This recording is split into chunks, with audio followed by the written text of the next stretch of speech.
The first dupe that we're going to do is a McGee & Co. watercolor wall art, and probably my favorite one we're gonna do throughout the whole video, and I'm showing it to you first. So these wall art pieces on their website were $450 each. We're gonna put it together for a fraction of that. I found these frames at Hobby Lobby for only $11. They were 40% off, and they were the size that I needed them to be. I just needed to update them a little bit. So I picked up 3 of these. I'm gonna tape off the frames, then I'm going to paint the interior, which is already white, but it's not a solid white. I'm gonna use the sample white paint to paint the base white.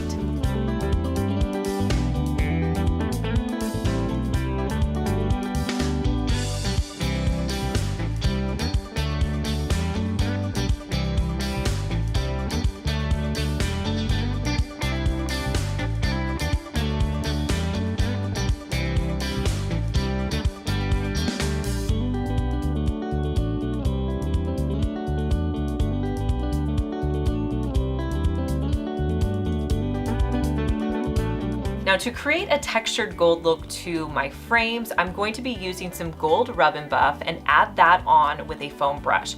I'm going to repeat these steps for all 3 of my frames.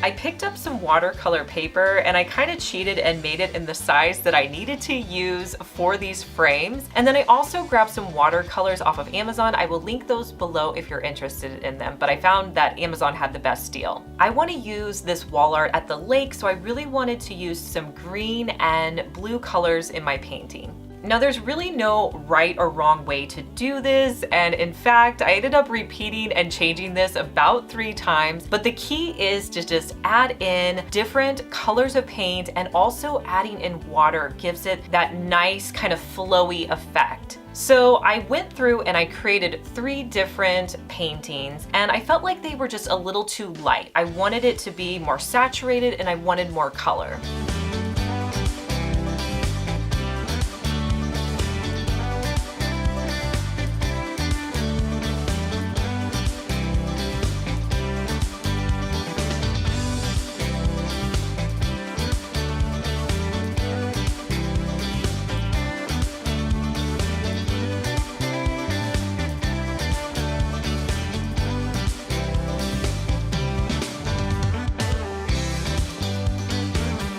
So once they were dry, I went back in and I added in more paint. You can easily do that. I kept kind of the same colors. Like I had one that was blue, I had one that was more neutral and yellows, and then I had one that was green. Now, after I painted them the second time, I liked the colors better, but I wasn't happy with the design. I kind of just did a real basic design. So I went back in a 3rd time and made almost more of like a swirl design, and I liked that so much better. So that's my tip. If you're not happy with something you created, just keep going until you like the way it looks.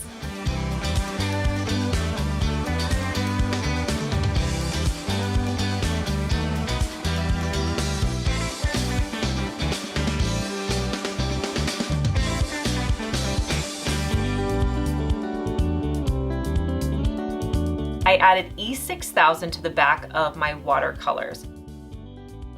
So to attach my watercolors to the frames that I had created, I decided that I wanted them to be a little bit off center, and I was going to lay them on their sides just to make it a little bit more different, a little bit more interesting.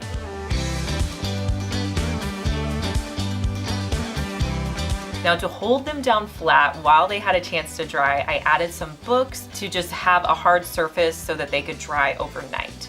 Like I said earlier, I decided to hang them sideways. I added them to my wall, and I just love the way they turned out.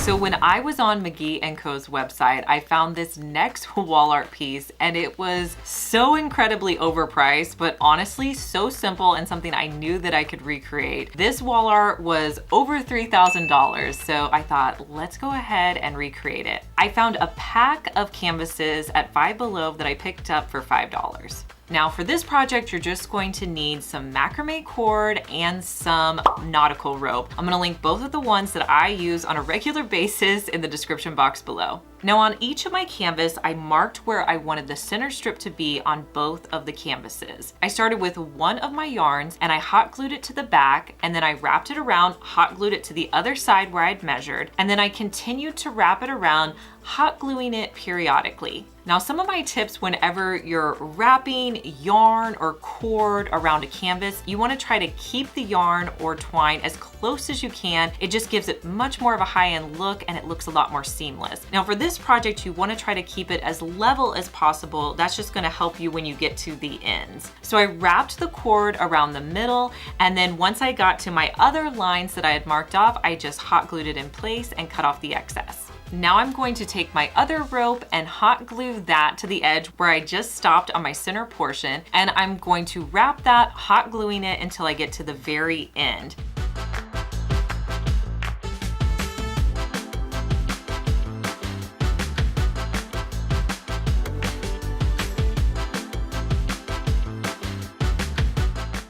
Now, once you get to the end, you want to start adding in more hot glue just so that it gives it more longevity. It's going to hold in place when it's hanging on your wall. And I'm going to wrap it around, also making sure to completely cover your canvas. You want to make sure your canvas is completely covered, and then you can hot glue the excess onto the back.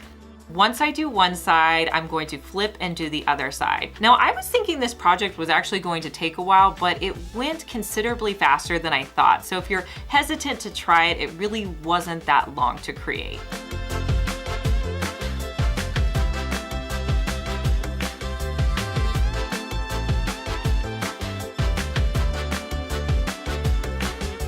Now you're going to repeat these steps on your second canvas, but you're just going to switch the materials. So you're going to start with your macrame, putting that on in the middle, and then for your edges, you can add on your nautical rope. You're going to follow the same tips by making sure you add it really close together and covering the canvas on either of the edges.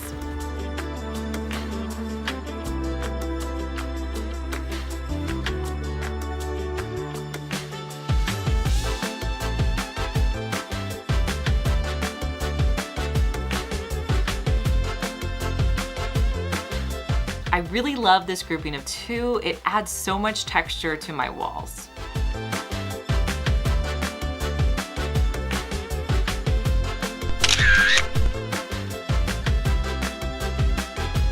Hey guys, I'm Liz and you're watching my second DIY channel where I post daily DIY videos. You may be familiar with my main channel, Liz Fenwick DIY, but I'm glad that you found me over here on my second channel. Make sure that you're subscribed so you just get notified every day when I post our daily DIY video.